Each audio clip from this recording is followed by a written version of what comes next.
Ma'am, आज आप इटावा आई हैं, क्या मकसद है कि आज बसपा से आप हैं तो बताइए, क्या मकसद है आज आप इटावा आई हैं, क्या कारण? अपने घर में आने के लिए कोई मकसद नहीं होता है। इटावा मेरा अपना घर है, हमेशा आती थी, उसी तरीके से आई हूँ।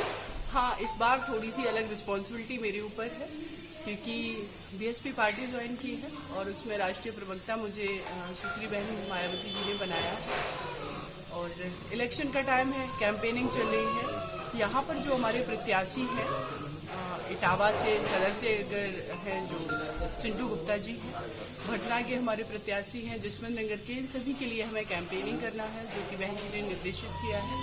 तो ये सारा पर्पज है हमारा इटावा आने का, लेकिन जो मेन है वो मैंने बता दिया कि इटावा भी रहता है। जैसा कि दीदी अभी तक सुनने में आया था कि डूबते जहाज का उसमें जो तैराक होते हैं वही लोग रह जाते हैं, बाकी कूद के भागने की कोशिश करते हैं। कुछ साथियों ने बहन जी का साथ भी छोड़ा है, इस बारे में आप क्या कहना चाहिए? देखिए, इटावा की अगर धरती की बात करें ना, यहाँ के लोग ना संघर्ष में बहुत विश्वास करते हैं। अगर हम बीएसपी पार्टी हमने रिसेंटली ज्वाइन की, करीब 20-25 दिन हुआ, लेकिन उससे पहले अगर आप मुझे जानने की कोशिश करेंगे तो इस देश के अंदर जो निर्भया केस हुआ, उस केस में 7 साल लग गए।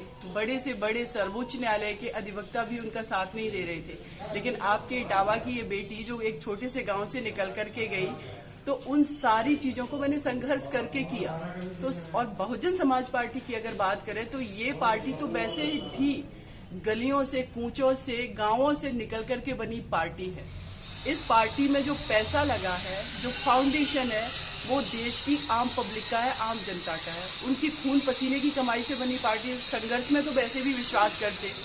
दूसरी बात, आपने कहा कि जहाज जब डूबता है, देखिए मेरी पार्टी कभी नहीं डूबी। जब से बनी है हमारी पार्टी हमेशा उन्नति ही की है। और जब हम सत्ता में फुल बहुमत में आए 2007 में, तो इस उत्तर प्रदेश राज्य के लिए जो सुश्री बहन कुमारी मायावती जी ने किया, वो शायद अभी तक किसी पार्टी ने नहीं किया। आप अगर घोषणाएं उनकी उठा करके देख लीजिए, बीजेपी ने जितनी घोषणाएं की, एक भी पूरी नहीं की। उन्होंने कहा 2022 में हम किसानों की आय दुगनी कर देंगे, लेकिन वही किसान हमारी जब मांग करे, जिनसे पूछे बिना आपने पार्लियामेंट में बिल बना दिया, विदाउट एनी डिस्कशन के, विपक्ष को भी नहीं सुना। जब उन बिल के लिए हमने विरोध किया, किसानों ने, 700 किसान शहीद हो गए। बीजेपी सरकार ने उनकी बात नहीं सुनी। लखीमपुर खीरी में जब आंदोलन कर रहे, तो यही लोग बीजेपी पार्टी के उनके कुचलते हुए चले गए। अगर बहन जी के शासनकाल की बात करें, जैसे 2007 में वो फुल बहुमत में आती है, 23 लाख नौकरियां देती हैं। आज हमारा युवा देश, हम अपने पूरे देश को, उत्तर प्रदेश को, सबको क्या कहते हैं कि यहाँ का युवा ही यहाँ की रीढ़ है। और सबसे बड़ी इस देश की जो आबादी है, बहुसंख्यक आबादी, वो युवाओं की है। लेकिन उनके जेब में पैसे नहीं है, एम्प्लॉयमेंट नहीं है, महंगाई चरम पर है। वो अपनी लाइफ को कैसे आगे करें? तो ये बहुत सारे कारण है। दूसरी अगर बात करें गन्ना किसानों की, बहन जी जब सत्ता में आई तो जो एमएसपी का मूल्य था, उस एमएसपी के मूल्य से जस्ट उन्होंने दुगना कर दिया, 125 रुपए बढ़ाया। जबकि अन्य जो पार्टियां आती हैं क्या करेंगी, 10 रुपए 5 रुपए एमएसपी पे बढ़ा देती है। और जो ऋण था किसानों के ऊपर 42,000 करोड़ उन्होंने माफ कर दिया।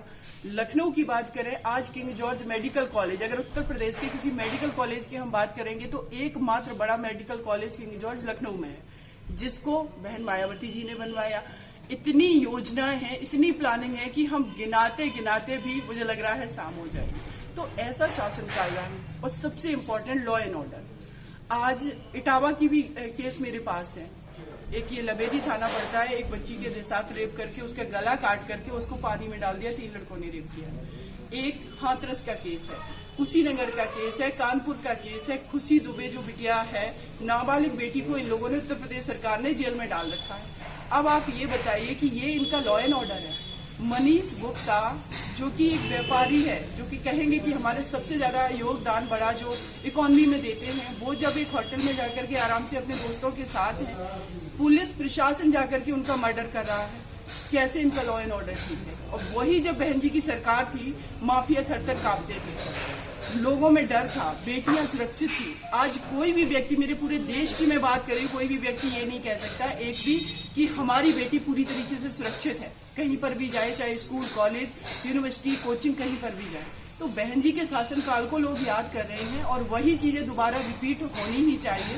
ऐसी मुझे उम्मीद है। और इन्हीं सारे मुद्दों को लेकर के, बातों को लेकर के बहन जी ने जो काम किया है और हमारा जो विजन है, जो हमारा संविधान है भारत का, उसका जो लोक कल्याणकारी राज्य की बात करें, उन्हीं सारे उद्देश्यों को लेकर के हम अपनी पार्टी का प्रचार प्रसार कर रहे हैं, लोगों के बीच जा रहे हैं, उनसे बात कर रहे हैं और लोगों का हमें सपोर्ट भी मिल रहा है। बिल्कुल हमारी बहुत अच्छी सीटें आएंगी और जितना मुझे पूरी उम्मीद है कि अभी वेस्टर्न यूपी में भी जिस तरीके का जो मीडिया है कुछ हाउसेज दिखा रहे थे कि बीएसपी समाजवादी पार्टी और बीजेपी टक्कर में है। अब बीच में जब उन दोनों को टक्कर दिखा रहे तो बीच में बहन जी जो है, जिनका टिकट डिस्ट्रीब्यूशन का जो पूरा इनका फार्मूला था हर चीज में, हमारी सीटें बहुत सारी निकल रही हैं।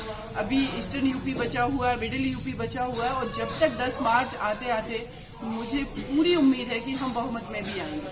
अब सरकार ने जैसे सशक्तिकरण के लिए सर हमें योजनाएं नहीं, हमें एक स्ट्रॉन्ग कानून की जरूरत है और उस कानून का इम्प्लीमेंटेशन हो, इसकी भी जरूरत है। पहले से हमारे पास आईपीसी है, बहुत स्ट्रॉन्ग कानून है, सीआरपीसी है, जुवेनाइल एक्ट है, लेकिन इम्प्लीमेंटेशन नहीं है। क्राइम हो रहा है 100% और आप कन्विक्शन जो है, अपराधी को सजा दिला रहे हैं 30%, तो जो 70% लोग हैं वो कहाँ हैं क्रिमिनल? तो इम्प्लीमेंटेशन की कमी है, प्रवर्तन नहीं है उनका। निर्भया केस की बात करें, फास्ट ट्रैक आपने कर दिया था, लेकिन 7 साल लगा दिए। और मैं ये बात दावे के साथ कहती हूँ आप सभी के साथ कि अगर ये केस सीमा फाइट नहीं करती, उन 4 अपराधियों को फांसी की सजा कभी नहीं होती, क्योंकि उससे पहले भी केस पेंडिंग पड़े हुए। सबनम बनाम यूनियन ऑफ इंडिया है और एक जो सुरेंद्र कोहली जो कि नोएडा में छोटे छोटे बच्चों को मार करके उनका खून पीता था, उसकी 2-3 बार स्टे हो चुकी है फांसी की सजा, लेकिन मैंने जिद कर रखी थी। तो जिद करने का मतलब मेरा यही था कि जो कानून है उसको इम्प्लीमेंट करो। अगर फांसी की सजा का प्रावधान है तो सिर्फ देनी नहीं है, उसको एग्जीक्यूट करना है, फांसी चढ़ाना है। मैं वहां तक गई, वही मेरा विजन जो है बहन जी के शासनकाल में जो दिखा और वही मेरा विजन आगे है कि इम्प्लीमेंटेशन हो।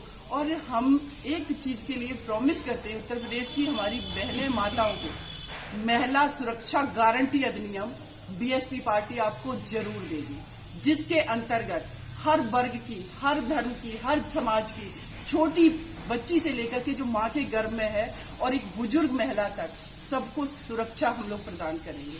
हर तरीके की सुरक्षा, चाहे वो आर्थिक हो, शारीरिक हो, मानसिक हो, भावनात्मक हो, ये कानून बीएसपी पार्टी देगी।